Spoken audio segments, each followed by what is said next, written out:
They don't love you like I love you. Wait. They don't love you like I love. We made it to Thankful Thursday. It is day 153, and it is you plus me and he.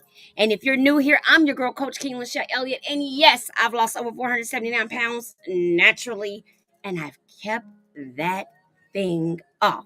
So, what I like to do with you every day, as promised, is come live and talk to you about faith, fear, and how it can be a hindrance to your weight loss and wellness journey. But more than anything, I love to inspire, encourage, motivate, educate, and fill you up with the information you need to succeed toward any goal you may be working on in your life. Coming from a place of my deathbed, I can tell you what it's like to feel desperate, lost, and broken. And that was really one of the reasons why we even added this particular reading to our services that I love to provide for my clients, my community, and my customers. So if you are a member of the iRise tribe, please drop a one in the comments if you're coming with me live. And if you are on the replay later, please be sure you tap in and drop a two. I'm your girl, Continue. Here.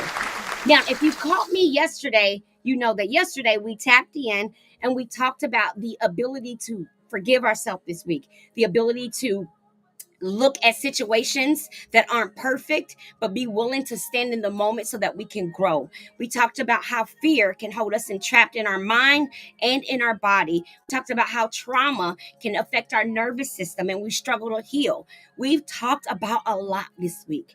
And so today, without further ado, let's dive into 153 and see what our favorite two authors are talking about. Don't forget, we're coming from Melody Beatty and Pastor David Komalafi. These books are on Coach's favorite list, so be sure you click the link below, head on over and grab your links to grab these right off of Amazon, you guys. I used to not promote the books, and you all actually said, Coach, we've been reading these books for months. Give us the link so we can support you. So I have that available for you now, and I'm sorry about the delay for those who ask.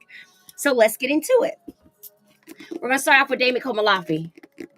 All right. It's 365 days of fear not. Fear, false evidence appearing real. False evidence appearing real.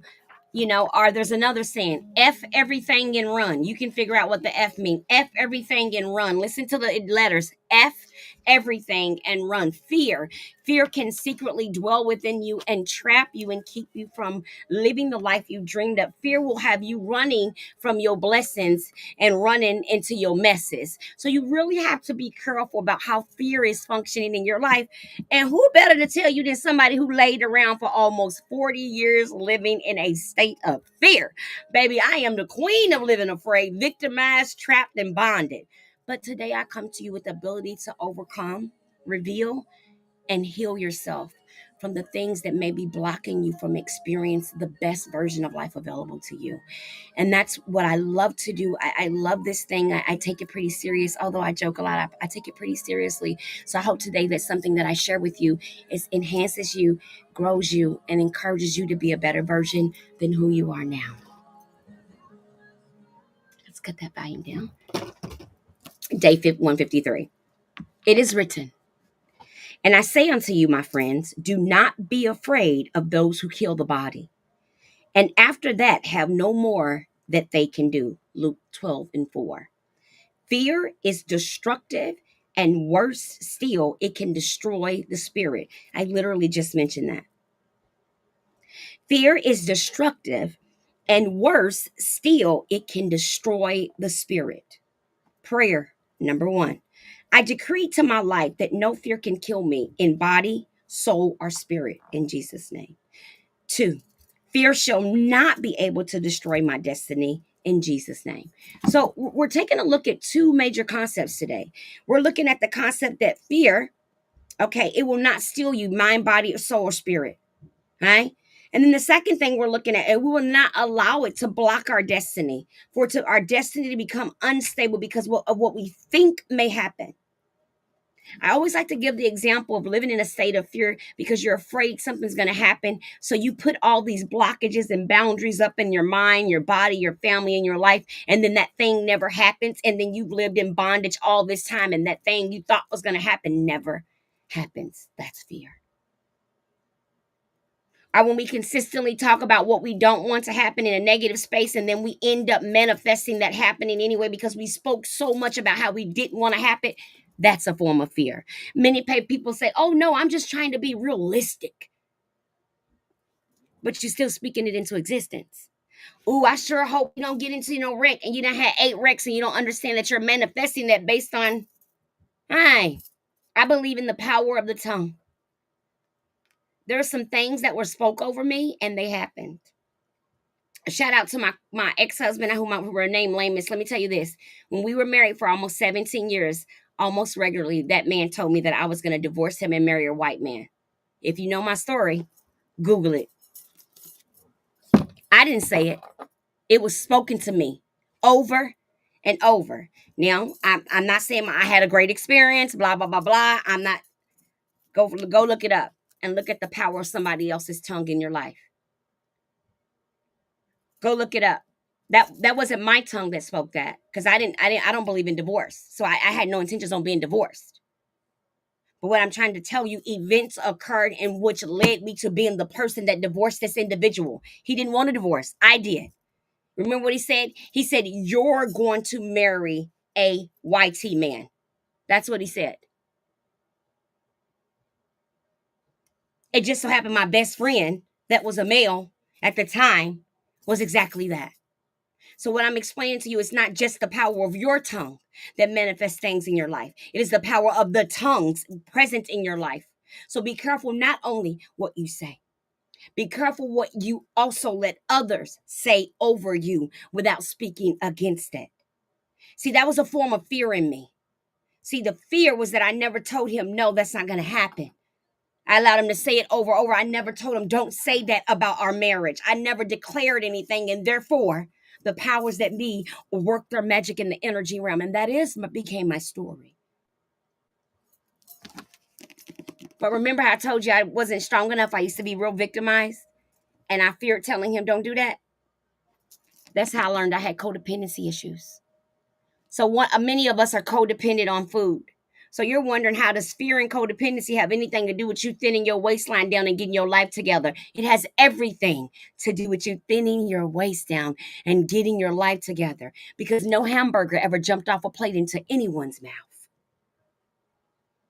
So we can make it peak coast, seat coast, jack coast, diabetes, sugar, thyroid, rhyroid, jackroid, thyroid. It can be any of those, and they can all be present. They can all cause symptoms, but none of those symptoms took that hamburger, those fast foods, those diet cokes, those french fries, the candy, the cakes, the fries. None of those things that just jumped out of the package and went down your throat without your participation. Fear will make us not be willing to accept the responsibilities of our own circumstances. If you are unable to accept how you got where you are currently, how do you think you're going to see a pathway to get from where you are? This is much deeper than your waistline. This is truly about your mind. And if you're wondering what I'm talking about, now is when you go follow me on all social media platforms. Now is when you go send me your contact information so that you can get yourself in a space that can help you understand on a broader, wider relationship, on a broader, wider level, the importance of your relationship with food. As I stated, many of us have codependency on the food that we eat and the way we groom ourselves to do it. So it's important that we address Melody Beattie, one of the number one best-selling international authors on codependency. Her number one book, Codependency No More, has changed thousands of lives, including mine. Journey to the Heart was gifted to me over 5 years ago, and I continue to read it and show up because it's changed me. So I'll share today's reading with you. May 15th, we made it. May 15th, we made it. May 15th, we made it. All right, here we go. It says, lighten up.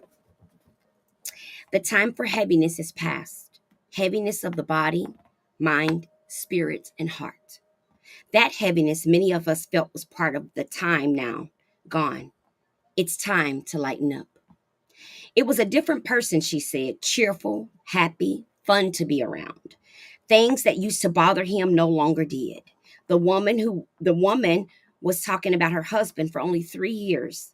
She had dated him for a long time. Then after nearly dying of a heart attack, he was changed, transformed. They married and had the best 3 years of their lives before he died. Those years were possible because he had learned to enjoy life, learned the value of love. We don't have to wait to open our hearts and enjoy life. We don't have to wait to lighten up. We can do that now. We can know that we can trust that we can journey through each stage of our lives with open hearts, loving, living freely. Let go of heaviness. Seek that which is light. Gravitate toward joy. Your soul and body will lead you. If you only will listen, walk lightly, speak, laugh lightly, as much as possible. Go lightly along your way. Melody Beatty, Journey from the Heart, May 15th, 2025. So today's daily reading was really powerful. If you paid attention to the reading, she said that a woman was with somebody for a long time, and then his life changed. He had a heart attack, right? And he changed. And the experience they got to have based on his transformation was the best time. And it kind of cleared all that other time. And basically, what she was referencing is that sometimes we're still holding on to the heaviness of the past. We're still allowing things from our past to hinder where we're trying to go. We want a future self. We want a future life. We want a better version of us to show up. But the question is, are we willing to do the work down to our core to be the person that is in that vision? Many of us always say, I can't wait to get back to the weight that I used to be. But if God wanted you to be that person that you were at that weight, he would have never brought you where you are. So it's not about deflating ourselves. It's about elevating ourselves. So what we learn to do in growth and change and in transformation is say, I can't wait to see who I discover the new me to be. I cannot wait to discover who the new me to be. That is the goal. The ultimate goal is to rise above anything you imagine your mind could comprehend about the best version of yourself, because you were created on a higher plane like that. This is so much bigger than how thin we can look, how big our booty can be, or how flat our stomach can go. This is about a wholeness, a sense of completion, a sense of fullness where you can truly show up no matter what you are going through, because we were never promised no trials or tribulations. But no matter what it looks like, you get to show up in an authentic way. And if you don't know even a drop of my story, I hope what you get from coming across this live is an inspiration to dig deeper into who you are. And then if you feel the led to, go check my story out. And you will see that for me, it was from my deathbed to my destiny. I had to understand that releasing what I thought I was to accept who I currently was allowed me a level of thinking and self-actualization that I would have never achieved had I not humbled myself. You see, I learned that I was sick in mind and body, but today I'm working toward wholeness and continued healing. And I pray that for each and every one of you. My name is Coach King Lachelle Elliott, and I believe that you are strong enough to win. So click that link below and let's go. Follow me, like, and share, because you care. I'm out of here. May God bless you and keep you.